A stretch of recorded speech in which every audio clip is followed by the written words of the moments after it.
आज जिस टॉपिक में आप लोगों को वर्कशॉप करवाऊंगी वो है कैलीग्राफी, इस्लामिक कैलीग्राफी। लेकिन उसके थ्रू मैं आपको इंट्रोडक्शन बताऊंगी, उनकी राइटिंग स्टाइल बताऊंगी और उनकी जो आर्ट वर्क है उसके बारे में आपको गाइड करूंगी।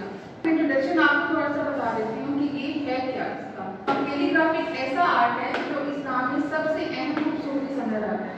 इसका आगाज अरबिक राइटिंग से हुआ था जो इस्लामी तहजीब में सिविलाइजेशन के दायरे में इब्तदाई तौर पर इल्म हासिल करने और नॉलेज फराहम करने के लिए एक टूल के तौर पर इस्तेमाल किया जाता था। पहले इस्लामी कैलीग्राफी को कुरान की मुकद्दस आयात लिखने के लिए इस्तेमाल किया जाता है। इसकी जो डेफिनेशन है कैलीग्राफी की, what is the meaning of calligraphy, calligraphy होती क्या है। इसका कैलीग्राफी की बेसिक जो मीनिंग है वो है ब्यूटीफुल राइटिंग। ठीक है, जो कैलीग्राफी का जो वर्ड है वो यूनानी ग्रीक वर्ड से कालोस के लफ्ज से ये आया है। कैली का मतलब है ब्यूटीफुल और ग्राफी का मतलब है राइटिंग।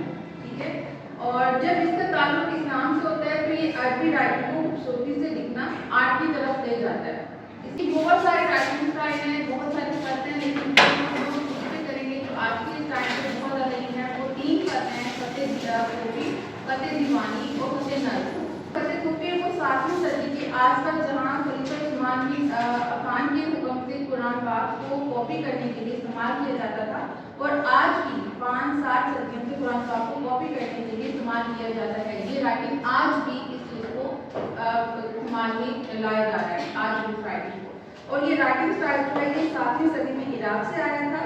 खत खूफी स्टाइल जो ये है वो बेसिकली जो वर्ड है स्ट्रेट लाइन के साथ, इसकी जो पूरी राइटिंग है अगर हम अल्लाह लिखेंगे तो स्ट्रेट राइटिंग के साथ आ जाएगा।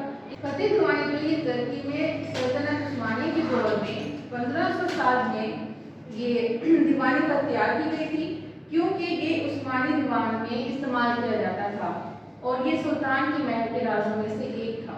इसके कुछ मास्टर्स और कुछ ब्रिलियंट स्टूडेंट तक ही ये मौजूद थे, जो कि आज तक किसी को भी इसके बारे में पता नहीं चला कि खत दीवानी स्टार्ट कब हुई थी। खत दीवानी जो ये हैंड राइटिंग अपने वर्ड्स लेटर के लिए मशहूर है, जो कि जिसकी वजह से इसे लिखना पढ़ना काफी मुश्किल हो जाता है।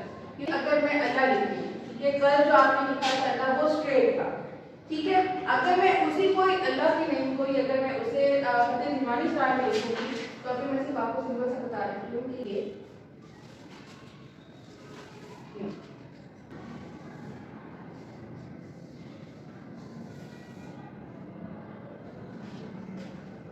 अब आपको पढ़ने में थोड़ा सा मुश्किल हो रहा है जी। खत दीवानी का स्टाइल का मतलब भी यही है कि जो पढ़ते हुए भी आपको मुश्किल हो।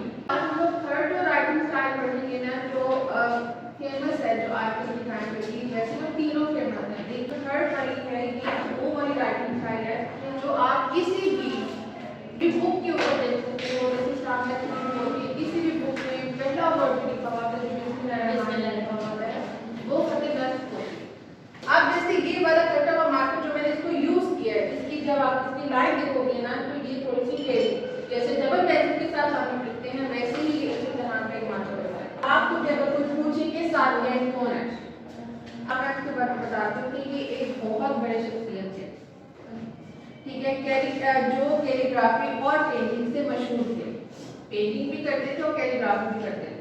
अब तक इनको अब तक भी पाकिस्तान के फेमस पेंटर और कैलीग्राफी आर्टिस्ट माना जाता है। इन्होंने कैलीग्राफी को आर्ट में बदला, ठीक है, इन्होंने कैलीग्राफी यानी इन्होंने दावा किया कि इनकी कैलीग्राफी में चेंजिंग दरअसल एक डिवाइन इंस्पिरेशन थी, ठीक है, इन्होंने डिवाइन किया था, चेंज कर दिया था इन्होंने हर कैलीग्राफी की राइटिंग स्टाइल को अपने आर्ट फॉर्म में, ठीक है। इसमें आप थोड़ी सी एक कोट थी, इन्होंने जो लिखा था कि इन्होंने किसी रवायत में पैरवी नहीं की और अपने ही क्रिएट किए हुए स्टाइल में बदल दिया था। साथ ही खुद ही एक सेल्फ मेड पेंटर और कैलीग्राफर था, ठीक है, जिसने अपने माहौल को एक सूफियाना माहौल की तरह बनाया था। अपनी जो राइटिंग था उसी पे ये फोकस करते थे और काम करते रहते थे। ये साथ में पेंटिंग है, बाजारी तो देखने में आपको पेंटिंग किस तरह की लग रही है,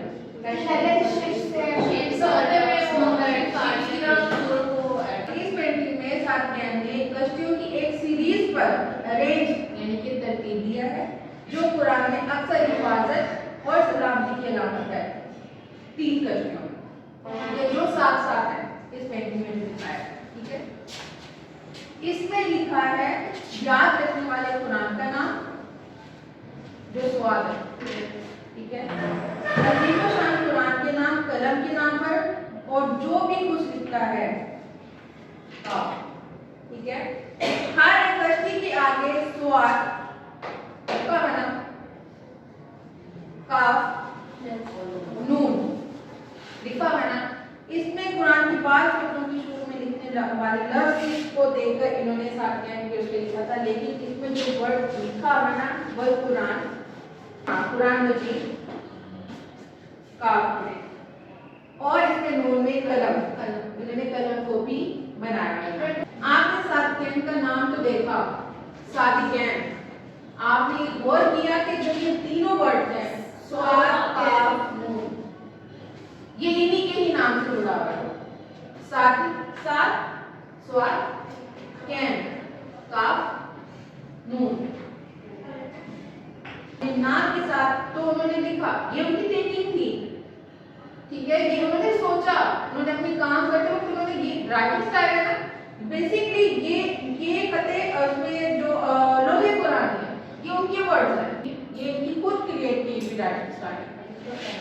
ऐसे ही एक इस्माइल गुलजी भी है, ये आर्टिस्ट भी थे, स्कल्पचर भी थे, इन्होंने बहुत सारे काम किए। हम इस गुलजी की बेटी के बारे में बता रहे थे कि इनका राइटिंग स्टाइल कैसा था। तो ये जो राइटिंग स्टाइल ये करते हैं, इनकी जो राइटिंग स्टाइल का तरीका था, ये ब्रश स्ट्रोक के साथ करते थे।